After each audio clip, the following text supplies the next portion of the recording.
তিনি নাকি আপনাদের কোন কোন উপদেষ্টার শাশুড়ি লাগেন, বউ লাগেন, দেবরের জামাই লাগেন।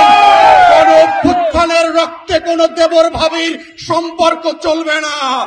আমরা দেখলাম অন্তর্বর্তীকালীন সরকার একদল বাটপার লুটেরাদেরকে বিভিন্ন ব্যাংক থেকে এনে স্টক এক্সচেঞ্জে বসিয়ে প্রমাণ করেছে বাংলাদেশে যাদেরকে আমরা জুলাই আগস্টের গণ অভ্যুত্থানে রক্ত দিয়ে দয়া করে উপদেষ্টা বানিয়েছিলাম, তারা 33 লক্ষ পরিবারের বিরুদ্ধে যুদ্ধ ঘোষণা করেছে।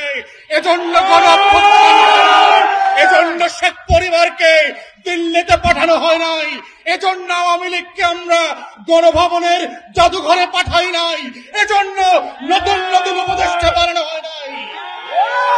তাই অন্তর্বর্তীকালীন সরকারকে বলছি, যেই রাশেদ মাকসুদের জায়গা হবার কথা ছিল জেলখানাতে,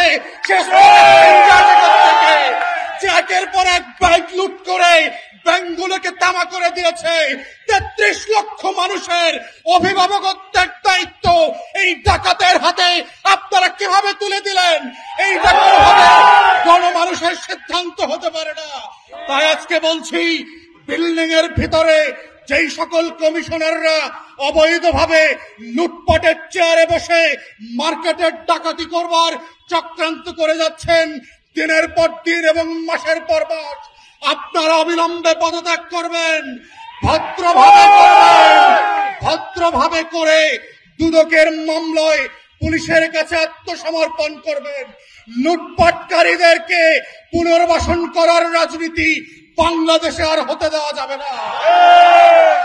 তাই আমাদের বক্তব্য খুব পরিষ্কার, বাংলাদেশে পুঁজিবাজারে বিনিয়োগকারীদের পক্ষ থেকে বারবার যে যৌক্তিক দাবিগুলো করা হয়েছে, আমরা দেখতে পাচ্ছি অর্থ উপদেষ্টা এবং অন্যান্য বাণিজ্য উপদেষ্টা থেকে শুরু করে এগুলোকে ছেলে খেলার মোয়ার মতো করে নাচনি বুড়ির মতো করে খেলছেন।